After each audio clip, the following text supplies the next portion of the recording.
Shalom Akim, Kal Halal Yahweh, Bahashem, Yahweh Shai, Bahashem, Rakak Radash, and double honors to the apostles and the elders of Great Millstone. Brothers, in the caption it reads, "This is one of those times you have to say no."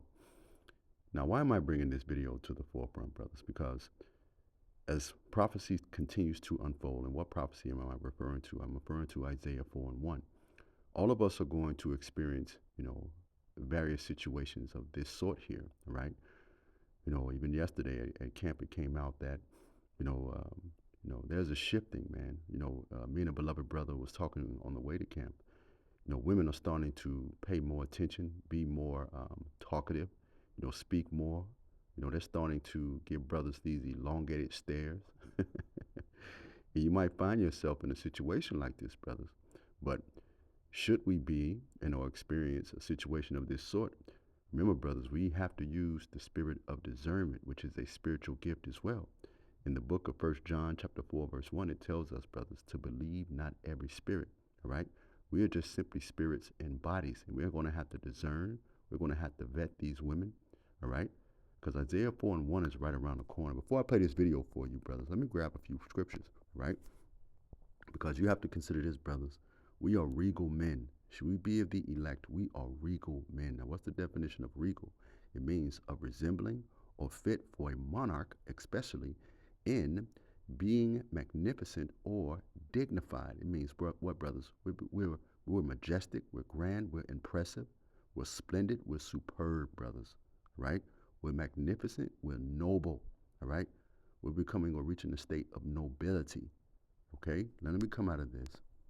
Let me go back here, brothers. Let me get a few scriptures, because you brothers got to see that video, man, all right? Because that's what's going to happen to many of us. This is the book of Isaiah chapter 4, verse 1, which is a future prophecy. And it reads, "In that day, 7 women shall take hold of one man, saying, we will eat our own bread and wear our own apparel. Only let us be called by thy name to take away our reproach." All right? And what's going to be a woman's reproach in the very near and soon future? That she doesn't have a man to cover her. Okay? And these women, they're going to come at us in all sorts and fashions. All right? Let me go back to this video here. Watch closely, and per usual, I'll chime in momentarily.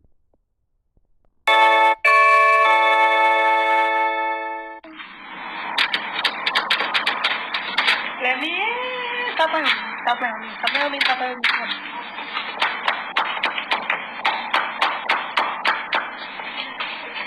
Yeah, let me in.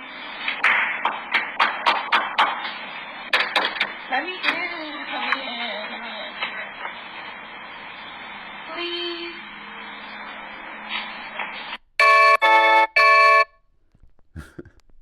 See what I mean, brothers? But for those of us who are of the household of faith, we know to discern every spirit, all right?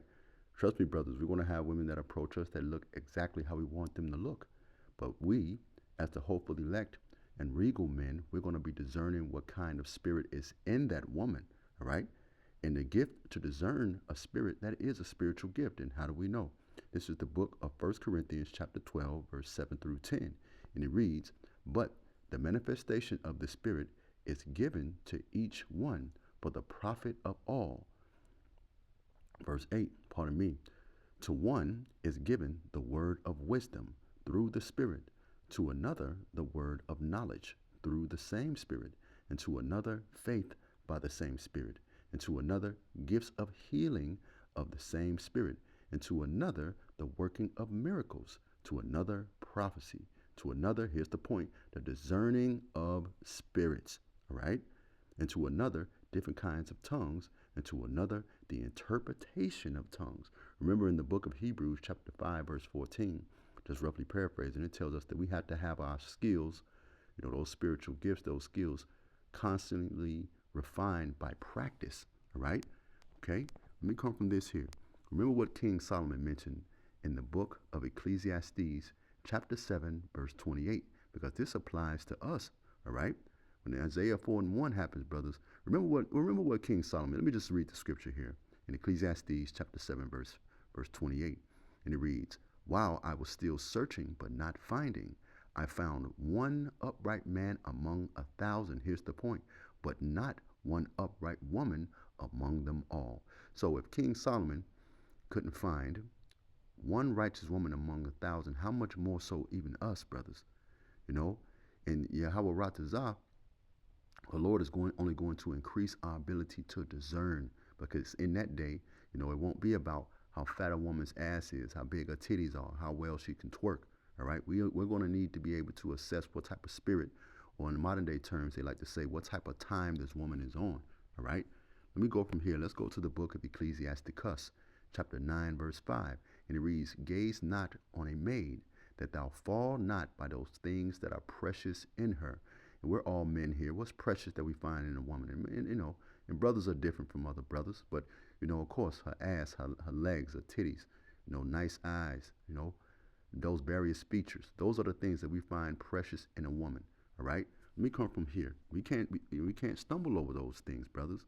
Okay. Speaking to myself first and foremost. This is the book of Ecclesiasticus, chapter 9, verse 8, and it reads, "Turn away thine eye from a beautiful woman, and look not upon another's beauty." Something that I practice while I'm even out. If I see that a woman is attractive from a distance, I don't gawk at her. I don't stare at her. Sometimes I just look away. I just put certain things into practice. And these are things that I implement every day. I'll read it again. "Turn away thine eye from a beautiful woman, and look not upon another's beauty." Here's the point. "For many have been deceived by the beauty of a woman. For herewith love is kindled as a fire." The scripture states, many have deceived by the many. Oh, just getting excited in the spirit. Many have been deceived by the beauty of a woman. All right. You don't think women are going to attempt to beautify themselves and lure us in? Once they see that we are of the hopefully elect, we're men of the Lord. Of course they are. Many of us want to get that knock at the door. Let me in. And many of you brothers, I'm sure now, you're noticing women starting to stare at you. You might get a call from, 2 or 3 exes from strange numbers and so forth, man. Our job is to keep our spiritual composure, if you will, for lack of better expression, but also to vet these women, all right? Assess them, brothers. What are they going to add to you, all right? This is the book of 1 Ezra, chapter 4, verse 26, and it reads, "Yea, many there be that have run out of their wits over women, and become servants for their sakes." You see that? All right? The average man that's walking around about on the earth, he's run out of his damn mind over a woman. Remember, the scripture tells us in another place, brothers, to give not your strength unto the woman. All right? Okay? We're going to be discerning these women, vetting them, assessing them. All right?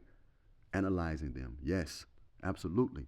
And I'll finish here in the book of Proverbs, chapter 31, verse 30. Just a quick hit this morning. It reads, "Charm is deceitful, and beauty is fleeting, but a woman who fears the Lord is to be praised." Some of you women out there, you're currently not with a man, but you're working out your salvation with fear and trembling. And that's a beautiful thing, because the Lord is preserving you and keeping you for an elect man. I'll read it again in New Living Translation. "Charm is deceitful, and beauty does not last, but a woman who fears the Lord will be greatly praised." Brothers, do understand, in these last days, you're going to have an ex or two, and I was just looking for various examples to drive home the point. That's going to roll up to your crib, out of nowhere. It's going to call you back. That's going to shoot you that "hey, big head" text. And why is that? Because they know through the spirit, man, that they know something is shifting here. You should not marvel if a woman doubles back or shoots you a text or shows up at your doorstep out of no damn where. As a matter of fact, let me go back to this and play this again.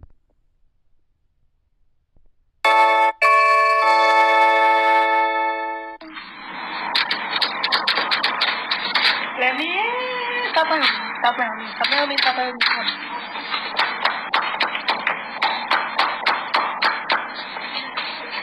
Yeah, let me in. I'm sure you brothers get the point. Call halal Yahweh Shimi Al Shai by Shimra Kakradash. Shalom Akim.